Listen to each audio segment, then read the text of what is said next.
if the Commandos were like a different organization, but the same team is set up, we'd be like, oh, pretty good situation for you there, Carson Wentz. Yeah. Jared Goff is in Detroit shoveling snow. The Commandos, I like that, by the way. I'm running with that one too. How could they mess? Like, I was somebody coming into this, like, it don't matter what they name them. Like, we'll get used to it. It'll be fine. But the Commanders is actually the single name out of all of them that I heard. I was like, actually, nah, you guys can't be like the Commies or the Commandos. Like, you actually somehow managed to mess this up. Ladies and gentlemen, welcome to The Right Time. My name is Bomani Jones. Thanks for listening wherever you get your podcast. Rate us, review us, give us 5 stars. You only give us 4 stars, I'm inclined to believe you are a hater. Also, thanks for watching on YouTube. And it is Foxworth Friday. Domonique Foxworth, what's going on? Not much. It's the last show before the first show. Yeah, man. I'm sitting here. I'm actually at the office right now. Those of you watching on YouTube, they may crop it out, but the Hudson River right over there. I'm looking at it. You know what I'm saying? Like, it's right out there out the window. I go out there. I should give y'all a tour. I go out there. I can show you the Empire State Building. I got a yoga mat out there for when it's time for me to get loose and limber. You know what I'm saying? All right. Well, I'm done getting hotels. I'm sleeping in one of your many rooms that you got now. I'm just saying. I can rent this thing out for $8,000, $9,000, $10,000 a month, boy. I could do that, man. But no, we're here. Game Theory with Bomani Jones premieres March 13th. Thanks to everybody who checked out Wednesday's episode. I get to work, and Domonique, the first thing somebody told me was, your mom is so cute. And I have to say that lands different with you when you in your 40s and people say that than it would if you was 15. Right? Like, he'd be like, yo, your mom's cute. What that mean? Yeah, no 15-year-old creeps doing, yeah. You don't want that. I mean, you don't want your mom to be the topic of any conversation amongst 15-year-old boys ever. Yo, Jose, did you have that mom? Yep. Yeah, because see, I think wasn't fun. See, the thing is, like, my brother is 13 years older than me. So we had the same mom, but he had a different mom as it relates to this conversation. That's a rough go, man. You got to learn how to scrap under them circumstances, from what I can tell. Yeah, she wasn't nice though, so that cleared that out real quick.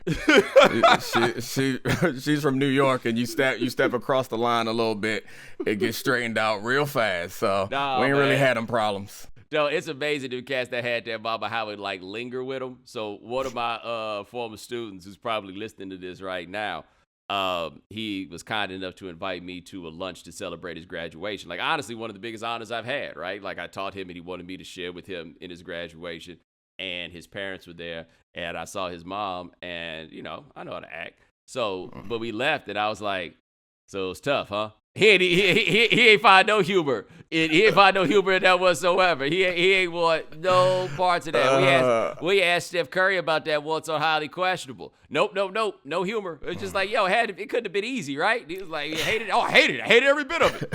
What happened with them? Is that divorce final? It was like a big story for like 2 seconds. Yeah, it was a big story when Dale didn't want to cut them alimony checks. Something tells me that the money came back and everything calmed down. And I mean, look, I don't want to get too far into this because, you know, we try to avoid this. I will just say this about that story, and where it was interesting was when that picture turned up of who Sonya Curry was now kicking it with, and I understood Dale Curry like, hold up, wait a minute, hold up, I'm sending you checks and you hold up with, oh hell nah. Like, I'm not saying he was right, but I am saying I can see why it was that somebody had to get him to calm down. He was like, no, can't be. Yeah. He doing numbers too, from what I understand. Like, you all right? That wasn't the point. The point wasn't about that. Point. It is this dude, like, living in the middle of nowhere or something like that, right? Like, I don't know if you are familiar with a rap artist named Big Mike, but Big Mike had a song called Player Player that is absolutely an H-Town classic, and it was just a song all about he got a girl who take her money from some other man and then come, like, give it to him, like, spend the bread on him. And with the classic line, remember that shirt that she got you on your birthday? I got 2 of those, a pair of pants and shoes on the first date. And that's when Dale Curry was living. You know what I'm saying? Like, let Dale Curry tell it. Like, yeah, they separated. He don't see it that way. That's still his wife. Let him tell it. Yeah. I mean, anybody who's ever been through a breakup, I'm post or pre Instagram, so I imagine it's so much harder. Or maybe you just get over it faster because, like, anybody, turn it off. Yeah, I guess you just gotta. People turn be it like, off. they be like blocking people and hiding and stuff. I guess because that's as depressing as Instagram makes people normally. I can only imagine how bad it is if you just scrolling. Then she with a new man. Yeah. No, you got to put yourself in a position to be successful, right? Like, I think people like to make themselves miserable in part. Like, they need somewhere to channel the feelings, and then, they get it, and then it goes. And I'm like, I mean, it sounds harsh, but my best friend didn't wake up one day when I was 19 years old. You know what I'm saying? Sometimes you just don't talk to people no more. Yeah, it's the best thing for you. But I mean, we had quarterbacks moving around, so there might be the Seahawks looking at Instagram. Oh next year, looking at Russ. See, that was the thing I was just about to say. I was like, speaking of little homies who gonna have to learn how to scrap. Shout out to Lil Fuchs. Lil Fuchs is definitely gonna have to learn how to scrap. They got another little boy, right? He gonna have to learn how to scrap, and then they might have a little girl who gonna have to deal with the possibility that everybody, because that one, you see that a lot too. Like, the thing we talk about, the dudes having to scrap it out because they got defined mama, but when you the daughter with defined mama, that can add all kinds of different levels of what it is that we talking about. But Lil Fuchs over there with Russ, and they gonna be going over to Denver with this trade for Russell Wilson. And I'm curious your read, because let me tell you what my read on this trade is.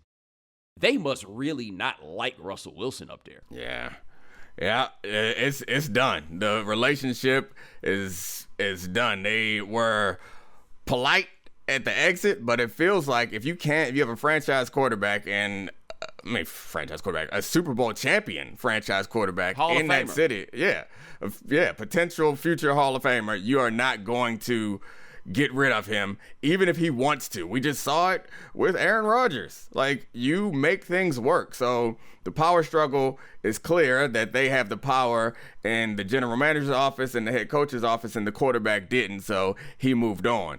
I don't know what they're moving on to get. I know Richard Sherman on his podcast said that he thinks that they're angling for the Deshaun Watson situation, but ain't nothing out there, fellas. Dog, that was what made me be like, yo, they just must really be through with this dude.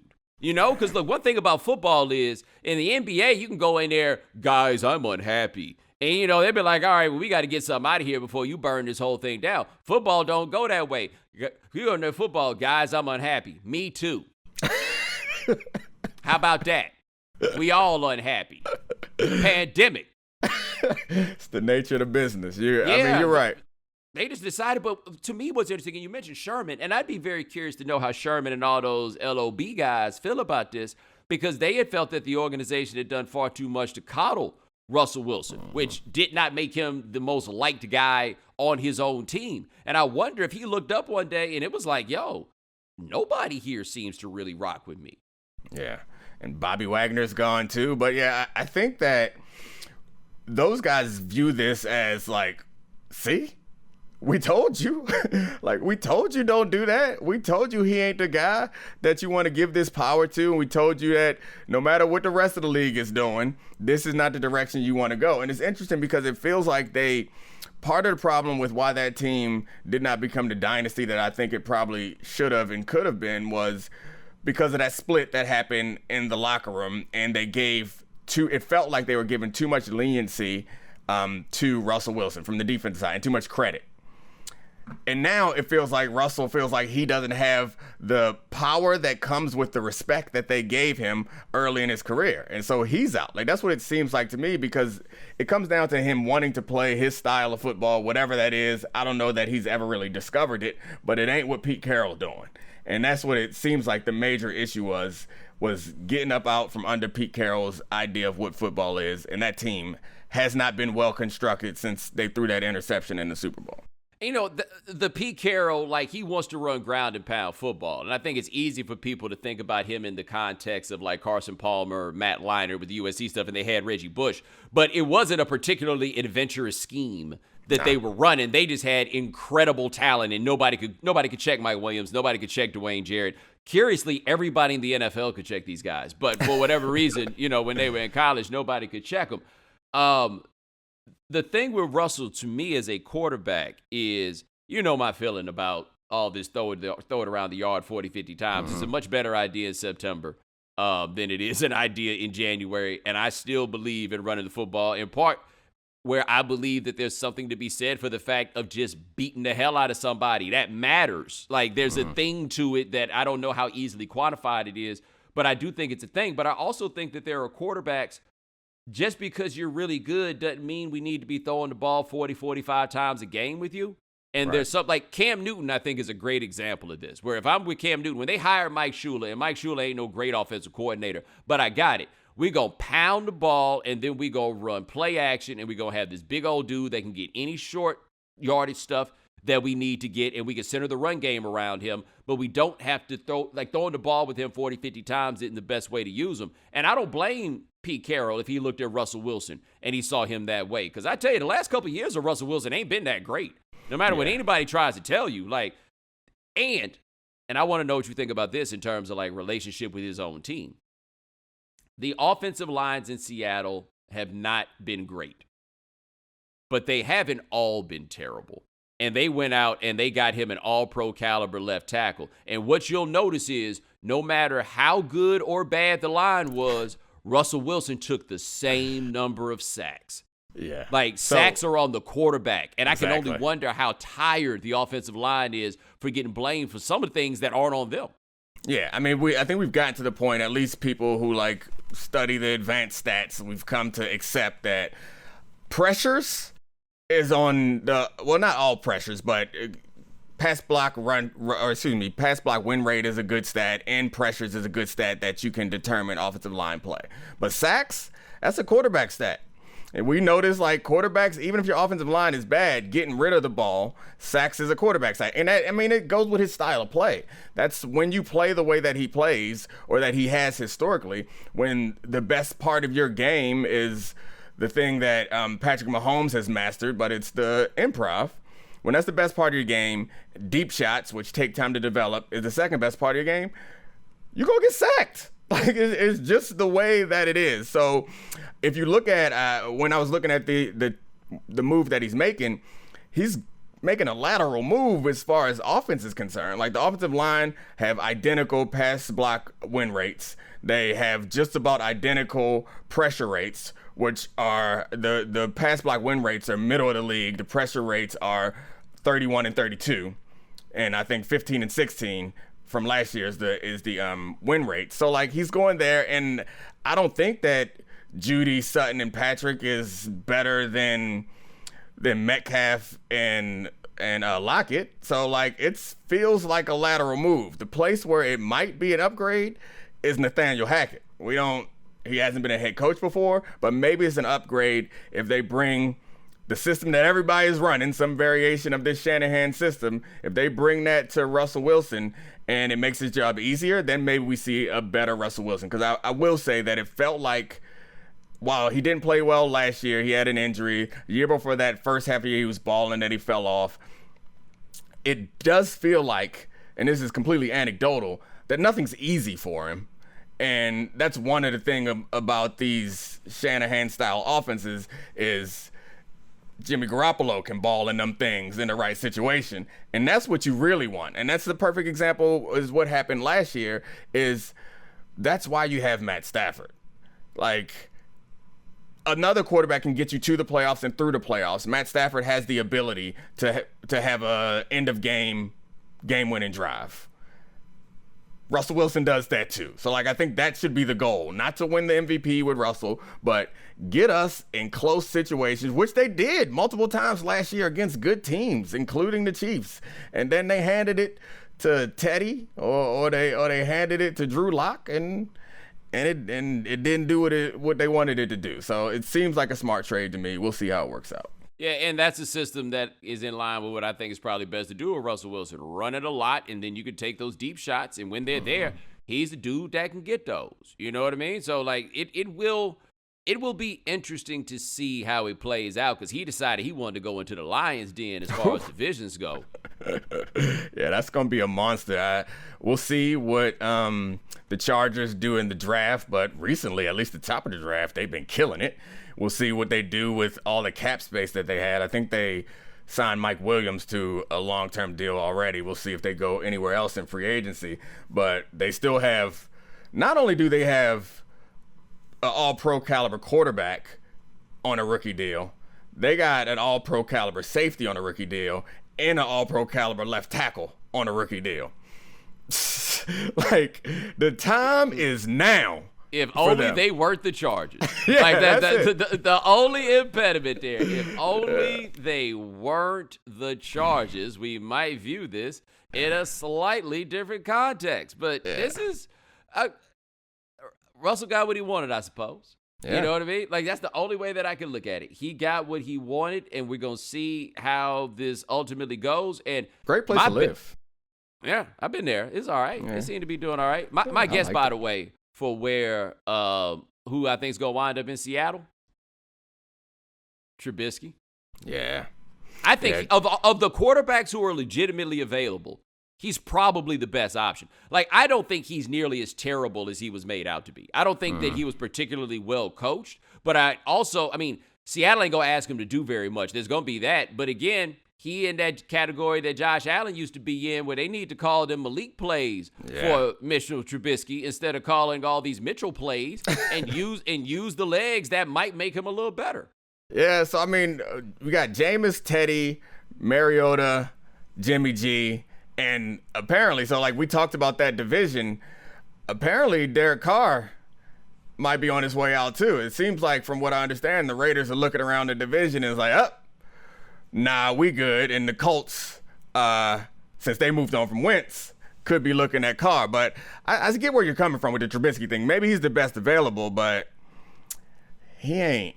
He better than people treated him, but he ain't it. He ain't it, but that's what makes this move so wild for Seattle. Yeah. Where you'll be lucky if you can get Trubisky. The draft, look, by now in the draft process, people done normally start aligning themselves and making top 30 quarterbacks into top 5 quarterbacks. Like, normally that's what happens. They not even doing that this year. They just like, nah, man, I don't even see it. And then Seattle, they get back these picks, but that first round pick they get next year presumably isn't going to be a very high one, not from Denver. Like, I think you can reasonably expect that Denver's going to be over 500 toward the playoffs by having Russell Wilson. So it's not like they're getting some supreme pick. They going in this year without a quarterback. Even if I think Trubisky's better than people gave him credit for, if you tell me that that's your situation, I'm saying you ain't got no quarterback until proven otherwise. Without a quarterback, without a pass rush, without a legitimate secondary, and without possibly the best linebacker in football, like, they're not going to be good. It don't really matter who they get. They're not going to be good. And Seattle has not drafted well recently, so get all the picks you want. If you're picking the wrong dudes, it don't matter. So I guess the organization sided with them. I'm not sure that was the smart move to make. We'll see what happens with Russell, but I guess you get more picks, it gives you more shots at it. Maybe you won't mess it up. But I am interested in if Carr goes to the Colts, because Derek Carr's another quarterback who it feels like he is never properly rated, which is where everybody either thinks he's worse than he is or thinks he's better than he is. He's an average quarterback, slightly above average sometimes in my view. Yeah, the problem with him is that how he could be better is fairly obvious. You just get the ball down the field more, man. Yeah. Right? Like you've heard the stories coming out about Mike Zimmer and Kirk Cousins, where he's just like, he just won't throw the damn ball. Same thing Jay Gruden said about him. Kirk Cousins is like, I'm never going to make any mistakes. And they're like, bro, why don't you do what I told you? Like, you know what's a mistake? Not doing what I say. It's good to be white, man. Like, that's what I think when I hear that. That's just white folks at work being like, you said to do one thing? Well, I'm going to do something else because that's always worked for me. And I look at Carson Wentz and, like, correction, it must be great to be white. That dude had one of the worst seasons of all time in 2020. And he has got 2 different teams willing to give up capital in order to get him. The folks in Indianapolis basically were like, this dude's not going to get us fired. We're going to trade him again. And the folks in Washington were like, what else are we going to do? And they went and got Carson Wentz, who is a sneaky 29 years old, by the way. I mean, what else are we going to do? There's lots else that y'all could have done. Trubisky. Yeah. Mitchell. Yeah. Jameis. Teddy. Mariota. Those are, I mean, I'm hesitant on Jimmy G, but the rest of those guys, I mean, honestly, for the price too, I'd rather have, presumably all of them would be cheaper than this contract that Carson Wentz is coming on, and you wouldn't have to trade like legitimate draft capital. I don't think it was any first round picks, but this is the NFL. This ain't the NBA. Second and thirds and fourths, dumb fools play. So you are giving away opportunities, and I think some of their best players on that team are like mid-round picks. So like that's valuable capital they're giving away for a guy that I think we already know the answer on. And I know from what I understand, people I talked to in the Colts is that part of the issue with him was the vax stuff. With that team was the vax situation, and maybe it caught up to him, and that's part of the reason why he had that really bad end of the season. But he was bad at other points throughout the season pre-COVID. But I think when the owner of the organization is looking at you like you jeopardizing this over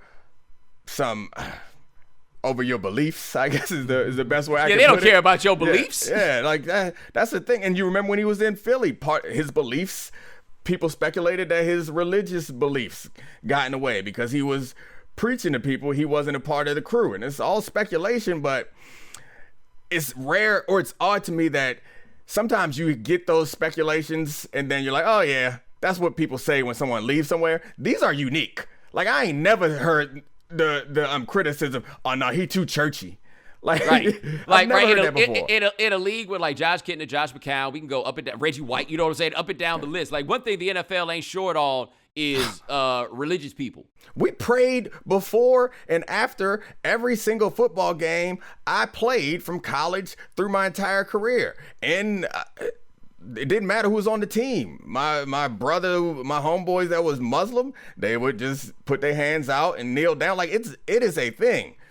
Football and church, they go hand in hand. So the idea that somebody could be too churchy for football, like feel like you too black for the Essence Fest, it's like an oxymoron to me. Dude, but great to be white. Where you said the thing is like we think we know the answer on him. We do know the answer on him. He's 29 years old and he's not good. He had an aberration of a great season that, yeah. And even that season, the film study guys will tell you what nearly as good as the numbers seem to indicate. But people are still holding out hope that he might be able to put together. Like, I think the stat that Football Outsider used that I checked at one time, that DYAR stat, and I looked at every quarterback who had a DYAR as bad as Carson Wentz's. They were either like rookie or second year, like early in career, or guys who didn't get a chance after that. Like if you were as bad as he was that year at the age that he was, it was a wrap for you. Yeah, I mean the aberration year was built on like crazy luck and like converting third and longs at a rate that just was historic and no one ever does, and also being on a loaded roster that had a better offensive and defensive line than any other team in the league. And also like I started with, just luck. And it's funny how we do with him. We call that an MVP caliber season. And the same thing for Josh Allen. Like people who have not won MVPs but have played good enough in particular instances, we like consider him MVP caliber players. He ain't in the same conversation as Josh Allen or any of these other guys. And he has the scariest thing. It's that Jeff George, where you got an arm that sometimes, you a high draft pick, that draft number matters because he would not get a second chance if he had done this, if he wasn't a high draft pick, being 6'5" and white and having an arm that gets GMs aroused like that. You throw one of them. I remember the Arizona game last year. He threw some balls in that game. Like he was balling. And then he had the Jacksonville situation. Yeah. and he can move. Yeah. Right? Like, he was one of those coming out of Modern school. quarterback. He went to the same school as Trey Lance up there. It was obvious why somebody would roll with him. Like, even with Jared Goff that year, I watched Jared Goff play a game that last year he was at Cal, and I was like, oh, okay, I see why they're doing this. Like, that was the best that I could give you. I didn't know how good he was or wasn't, but I was like, oh, okay, I see why they're doing this. Now, Jared Goff, no, they bailed on him. Like, Jared Goff is actually the one that's looking around at Carson Wentz. Like, what is this? That's a great point. I hadn't even thought about that. The Rams had to trade another first-round pick just to give him away. Jared Goff gonna call you like, but I'm white too. Like, yo, I thought you said it was good. And landed in two not so bad situations. Yeah. For Wentz, right? Like, Indianapolis was a good situation, and I mean, if the Commandos were like a different organization, but the same team is set up, we'd be like, oh, pretty good situation for you there, Carson Wentz. Yeah. Jared Goff is in Detroit shoveling snow. The Commandos, I like that, by the way. I'm running with that one too. How could they mess? Like, I was somebody coming into this, like, it don't matter what they name them. Like, we'll get used to it. It'll be fine. But the Commanders is actually the single name out of all of them that I heard that was like, actually, nah, you guys can't be like the commies or the Commandos. Like, you actually somehow managed to mess this up. But anyway. I hadn't thought about the commies. Oh, yeah. They all types of, I saw it on the internet when it first happened. It's like, anyway, they somehow managed to mess this up, and they messed up this trade also, bringing in Carson Wentz. But he is not, I think we get, or not we, but general managers get aroused and excited about his ability and what they think they can do with him. And you said Indy was a good situation. Indy was a great situation. That was your guy, Frank Reich. He the one who made people think you was good. Offensive line, fantastic. All that stuff is good defense. Like, if you can't make that work there, I'm not sure what convinced Washington that they could get it done and why they would put themselves in this situation. Right. Why would they ever be so arrogant as to believe that they the ones that can figure something out? This man, Frank Reich, took this dude to doorstep away from the Super Bowl and the MVP trophy. Then he brought him out there, and whatever happened with the Jalen Hurts draft pick or all the luck in his other season, whatever happened to him, he ain't that dude. If he couldn't do it with them behind Quentin Nelson, he not going to come down here and do it with a hurt Chase Young. Hold up, bro. Frank Reich basically came out and said, that dude about got me fired. But he was like, yo, I stuck my neck out for him.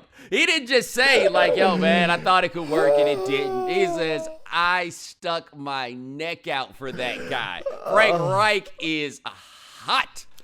Like, and if I'm not mistaken, Frank Reich, he big on that Jesus, too. Yeah. If I'm not mistaken. He's still like, nah, man, I almost lost my job with Carson Wentz. And Washington is like, oh, I'll take him. I stuck my neck out for you is a classic line. You have never said that to anybody that you were happy with. Like, but I stuck my neck out for you. I have to work with these people. Right. It never goes, yo, I stuck my neck out for you and it really worked out well. Right? Like, it comes out as, hey, man, I stuck my neck out for you. Let's either get it going or get gone. Those are your options when it gets to I stuck my neck out for you. Oh, the great Terp Frank Reich. I want to hear the private conversations that he is having about him. Well, I love that it also seems very clearly that Chris Ballard and everybody else told Frank, if this don't work, it's on you. Like, it sounds like everybody in there was like, don't think we should do it. Don't think we should do it. And then Frank Reich went and stood on the table, right? He was like, no, I know what to do with him. And then got to the end and was like, yeah, I know exactly what to do with him. Sell this lemon to somebody else. It feels a lot like the Russell Westbrook situation because to me, Chris Ballard has a good name. He was like the darling of the front office world, and he built up this beautiful roster. Then Andrew Luck retires, and he's like, all right, well, we're going to figure it out. We're going to patch it together. And he did the smart thing, bring in a cheaper vet, and he's just trying to make it work, treading water till we can find something. And then Frank Reich rolled into his office and said, I got an idea.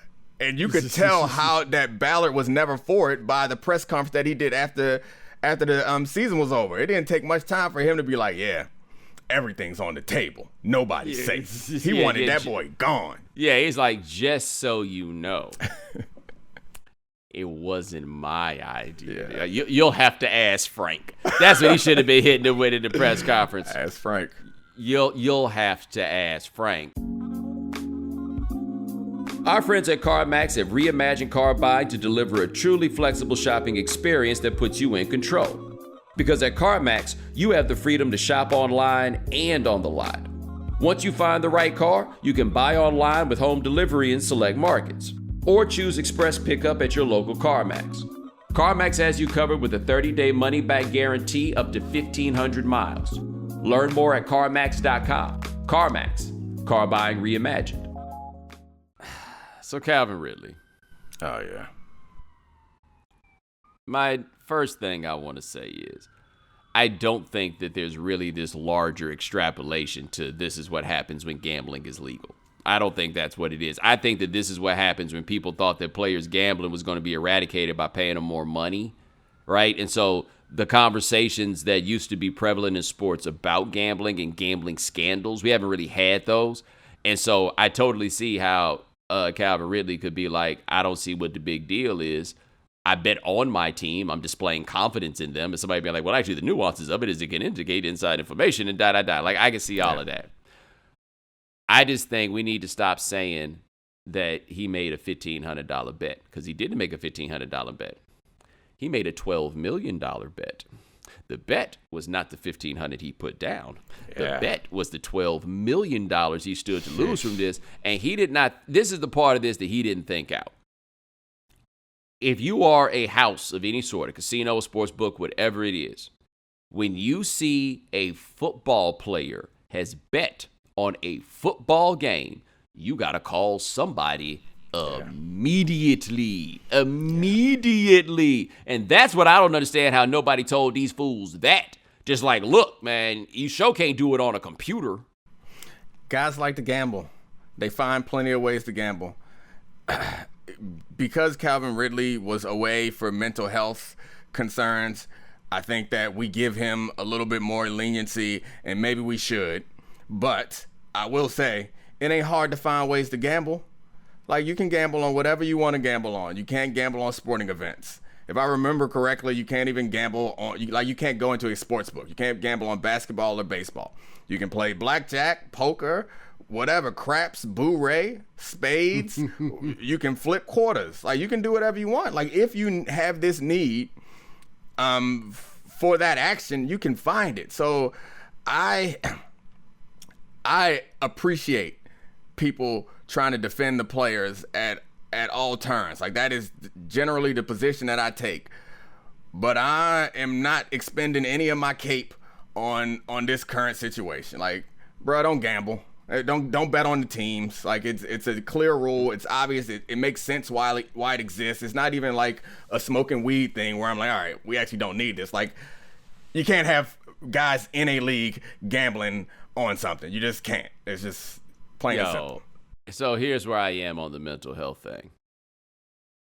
What we talking about here was stupid, which I did not think fell under the purview of the mental health stuff that we've been talking about, right? Like, I didn't think stupid was on it. And so if he doesn't have to do this, but if he wants to tell us what exactly his mental health situation is and how it contributed to this gambling thing, I'm down to hear it. But you're going to have to tell me, because right now you just look like a dummy. And there's plenty of dummies with mental health issues, and calling out one ain't never precluded us from having an honest discussion about the other one. No, you just can't do this. And look, the only other person that I remember in these recent times to get himself in trouble over this gambling is Josh Shaw. Do you remember Josh Shaw? I don't. Okay, so Josh Shaw, I think they put him out for like 2 years. Because that fool registered for, like, a member's card at the MGM or one of those Vegas joints. And on the application, when they asked for your occupation, he put down football player. And he went and was, like, watching the game in the sports book. And the NFL was like, oh, no, homie. We got to get you up out the paint. But you will remember Josh Shaw. You just don't remember his name. But I bet you remember the story. Josh Shaw was a quarter at USC. Yep. And Josh Shaw had a situation where apparently he and his lady were having an argument that became spirited in some form or fashion, and somebody called the police. And this is like 2014. You know what it was in these streets. You know what I'm saying? So the cops don't run up. He didn't know what to do. And so he jumped out of a second floor window to escape, or it may have been fourth floor. Either way, he jumped from high. He landed. He injured himself badly. And the problem was he was afraid of losing his scholarship at USC. So he needed to cook up a story. So what was his story? That his cousin or nephew was drowning in a pool, and he saw it from outside the window, and so he jumped off the balcony to save the kid. And that was the story he told USC, and a USC, of course, heard a heartwarming tale. So what do? Called the Today Show. And so now this dude is all over the place, and then got hemmed up because, you know, his story was fiction. And all I'm saying is, that's the other dude that I remember getting hemmed up on doing something stupid with the gambling by legal means in the NFL, which is to say, nah, man, what Calvin Ridley did was just stupid, period. Nah, I mean, I'm with you. And you can have a MGM card. You can go in there if you're an athlete. You can give them all your money. You can keep their lights on for months and months at the craps table. Roulette, you can play, you can pull slots. You can do absolutely everything except for bet on sports. When I used to play in Denver, I would go to Vegas often with my guys, bring my brother, and my brother's 2 years older than me, and we look somewhat alike. I told him, don't take your ass in the sports book. Like, we got the same last name. Like, we ain't going nowhere near the sports book. You want to bet on whatever you want to bet on, that's fine. But it seems clear to me. And as far as the mental health stuff is concerned, like, as I understand it, like, that stuff can be connected to a lot of your behaviors, and it's not always easily explained. So maybe this is a result of it, but I think it goes back to your other point, is that, okay, that's fine. We can keep that and understand it, and that can be true. But this might be hyperbolic, but prisons are full of people with mental health concerns. Like, we are not here trying to treat all that. At least, hopefully, he is getting some treatment, and he has a year to get some real in-depth treatment to figure out what's going on. Yeah, but I think what you touched on, you're right, that these different mental health things can obviously lead to these behaviors, okay? But you can't get privacy and the benefit of the doubt at the same time. Yeah. Whether people like it or not, I'm not the one who makes the rules here. You can't get them both. If you want the benefit of the doubt based on this, you're probably going to have to let me know a little bit more about what it is that you're going through, or let the NFL, I guess, right? Because they're the ones who adjudicate the matters. But if you want me personally to care about what it is that you're going through, you can't just tell me I'm going through stuff. That's not enough. I don't hear enough. That I'm going through something does not trump. That's some of the dumbest shit I've ever seen anybody do in my life. It just doesn't get there. But I'm going to say this. If you were to ask me to close my eyes and you told me somebody did something that stupid and then asked me what team you think he plays for, it wouldn't take long. It wouldn't take long at all. The Falcons. That's who it would be.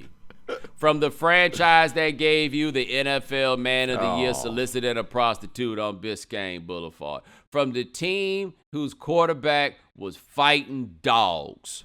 Dogs, I tell you, dogs. Right? The only thing, it's a little disappointing in retrospect, that Bobby Petrino story with the motorcycle. I wish he'd done that while he played for the Falcons. It would have just added to the lineage of things, you know? But this felt real Falcone. Do they have, I guess the Atlanta sports curse is lifted at this point because the Braves won, right? And I guess the Hawks, they stink again, but they were good for like a hot second. But there's something going on in the Falcons building that they can't get right on all this stuff. Like, I don't know what it is, what wrongs in their history they need to right. But they got something going on. Because to your point, that's absurd. Those are three pretty outrageous, like, I don't know, like once aberrational type things. They all happen to them. Like the dogfighting thing never happened before. The pre-Super Bowl thing, like, I guess other people have had issues the day before the Super Bowl, but the prostitute part never happened before. And this gambling thing, like it's. Hold on. You just said the prostitute part. Man of the year. Man of the year. I was talking to a buddy who got some Seattle connections, and he asked somebody who played with Eugene about that. And this is what his response was.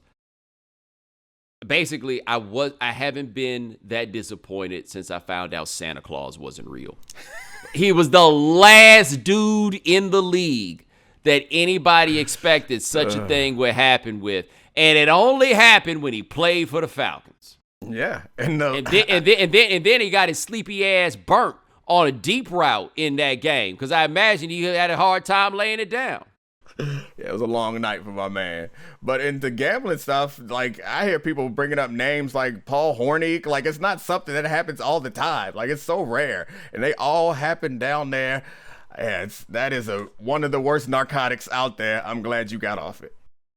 Yeah, dog. Like that's man. And they be like, "Yo, Bomani wish he could root for the Falcons," as if you could stop me. Why would I want to do that, right? Like it's not like I got to put in an application and hopefully y'all let me in. Y'all ain't no fraternity, and y'all y'all are like fraternities in the sense that I wouldn't want to be down with you lames. No way. Like I just ain't really got no understand. You just like, I mean, I used to do it. Don't get me wrong, man. I used to do it. It paid off a little bit here and there. Grow, we live and we learn. You know what hit me? The last couple of days been big football news days, and so my phone be blowing up with these alerts or whatever. I found out about Carson Wentz trade because I was on the internet looking around. Like, oh, they traded Carson Wentz. So while GMs in the league still believe in Carson Wentz, it's clear to me that ESPN has Carson Wentz in his rightful place. They didn't even buzz me on that. They were like, you'll find out about it when you find out about it, but this ain't urgent. Yo, let me tell you my favorite ESPN thing right now. So I get up in the morning, I go to ESPN.com and I check the highlights. I mean the headlines. When the Lakers lose now, they don't even say Lakers lose. You could tell the Lakers lost because they talk about something that happened after the game or like something, somebody's quote or something that happened with the press or whatever it is. That's how you know the Lakers lost. It's not even eventful enough anymore to say that the Lakers lost, except if they lose to the Rockets, in which point you go to ESPN.com and it says Lakers lost to the Rockets. Otherwise, the Lakers losing, we got to find some other way to make this compelling. And LeBron passed up a layup. Like it's bad out there, man. I know. They got a good Russell Westbrook game and lost to the Rockets. Did you watch the Lakers show yet? The HBO one? I watched the first episode. Your homeboy? Yeah, I watched it too. I liked it. I'm excited about the rest of it. I want everybody to get as excited about that show as they possibly can because the way it goes is at 9 o'clock, HBO shows Winning Time.